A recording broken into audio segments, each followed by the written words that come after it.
Everybody, is 586, week number 5. Starting the second half of class, let's jump right into it and dig into assignment number 5 around collaboration. That's the whole idea of all the resources, all the videos and articles you're going to be reading in week 5. That's the goal in the discussion board. So I just want to dive in, explain the assignment, and as we look at kind of the SAMR model, this is going to mostly hit the M modification, and I'll talk about each of the 3 components you're going to do. This is going to be a group project in a sense, is that we're going to collaboratively build these projects. It's not a group project in the sense of like, that one person doesn't do any of the work and I have to do all the work. Like if you're in a 6th grade movie making class and just one kid wants to goof around all the time, this is not that. So don't worry, as long as you do your part, you are getting full credit, 100% on the assignment. So 3 different assets. First one is with Padlet. Think of this as like a sticky note. The most important part of contributing to Padlet is to put your name. Put your name on it so that you get points for it. You're just gonna, in the bottom right corner, click that big plus sign. Write a note about yourself, your class, your family, hobbies, something. Just make sure it has your name. Please add a photo. It can be a photo you took of, here's a delicious crepe I made. It could be like, here's a photo of my family. It could be like, here's a ridiculous selfie of me while playing Minecraft and jumping off a cliff into the Pacific Ocean. Whatever it could be. It could be just whatever, anything, any photo. Just make sure you have your name on it so that you get points for it. The idea behind Padlet is that you can share this with any group of humans, your class, a group of fellow teachers, a presentation you're doing, you want to get other ideas of stuff, and it's a more visual way that you can literally like move around kind of these virtual sticky notes on the screen, organize them into thoughts. It's an oldie but a goodie. There's some others that are more complicated and more powerful. Padlet continues to be great for just let's all share like a few words and an image. The second thing you're going to create is a pin in Google Maps on a collaborative map. Now, nearly everyone I know, even pretty advanced ed tech people, tend to think about Google Maps as just, let me get directions from where I am to where I want to go. But you can actually go into My Maps, and in Google Maps, you can have a collaborative effort to create a thing. In this case, I called it favorite vacation spot. It can be just any spot you like. It can be the park that you grew up next to. It can be the park that you currently live next to. It doesn't have to be an extravagant thing. I picked one, I tried to pick kind of the middle of the road that was like semi-extravagant and fun. Washington, D.C., where my little sister lives. I added a photo to it when I was at a conference going to be an ISTE certified educator. We went out and had an amazing dinner one night, so I shared a photo from that. This is not the food that I normally eat. You'll click on it and be like, whoa, that's a legit photo. And it is, but that's not. I know. Oh, my radio's on. Hang on. All right, we're back. By the way, when you're making videos for your students and you get interrupted like that, just keep going. If anything, it makes you more human. You don't need to re-record the whole thing.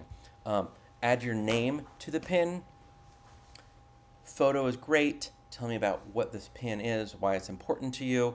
I love visiting DC because I have friends there, I have family there, it's special, I like the landmarks. Whatever you want to do. Add your name. Please add your name. If you want to be a little bit fancier, you can change the icon from just that standard kind of Google pin to all kinds of things. You can even, if you have a particular path that you love to like run or cycle on, you can even make a line or draw like an area around it. Most of you are going to just drop a pin, add your name to it.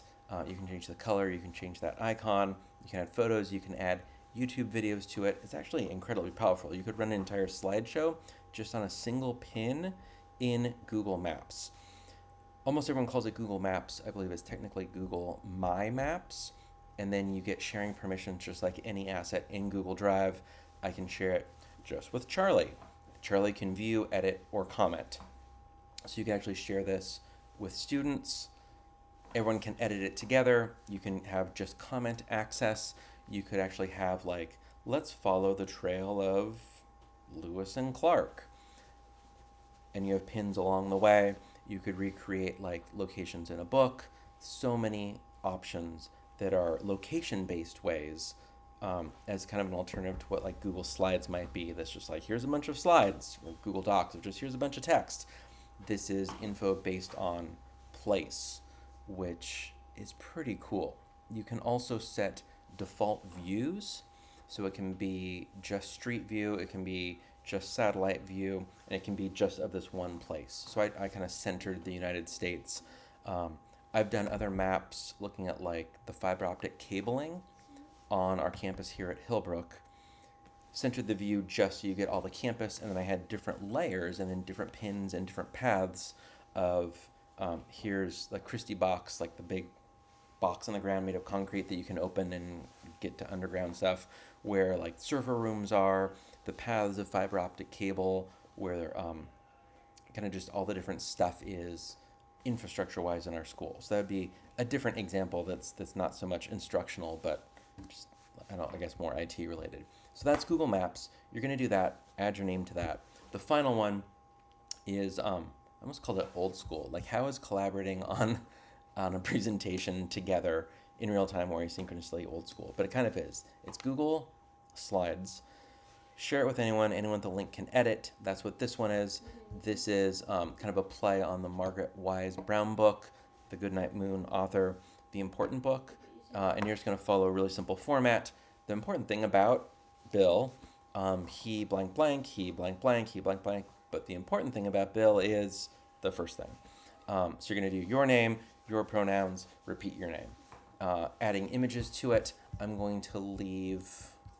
Did I just close it? I did. I'm going to leave the directions on slide 1, and you're just going to create your own slide and add it, and you are off to the races. So that's the idea. Hopefully it gives you some ideas and starts to change kind of the default of how you use these tools from, let me just share with one kid, like a random 6th grader, and that 6th grader is going to work on the thing by themselves, and then they're going to share it back with me and I grade it, to like this whole group is going to work on these slides, this whole grade level is working on these slides, this group focused on this one interesting topic is working on these slides, or on this collaborative map, or on this Padlet. A whole bunch of different ways that you can slice that. You can also kind of mix and mash. Some people call it app stacking, where you could take like Microsoft Flip, have students record stuff, download those recordings, and then add them to pins in Google Maps.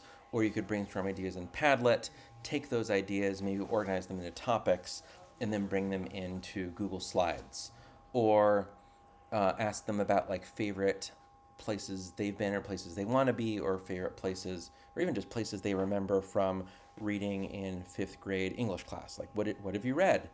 You can take those things they've read in Padlet and now write your name on that Padlet sticky note of who's going to do that, and you transfer it from Padlet into Google Maps. So, right, you're mixing, matching all of those things. Maybe eventually you bring out an iPad, throw on a book creator, and publish the book in Apple Books, which is totally possible. So that's what it's about. It's about collaborating. You can also do similar things with adults. I know some people that actually, Ben Mounts, Moutz, I think is his last name, Apple Distinguished Educator in Hawaii, and he'll take a 30-second video and 30 frames times 30 seconds, 900 frames. He'll get 900 people around the world to hand draw in a collaborative Keynote file, right? So a slide deck. He'll have 900 slides and then a spreadsheet, and you like, I'm Bill, I'll take slide 921, and then I trace over whatever that still image is with my own drawing.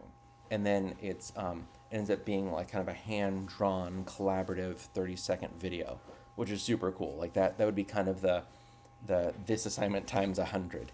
I should try and find one of those. I wonder where those live.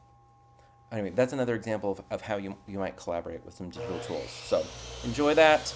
Happy week 5.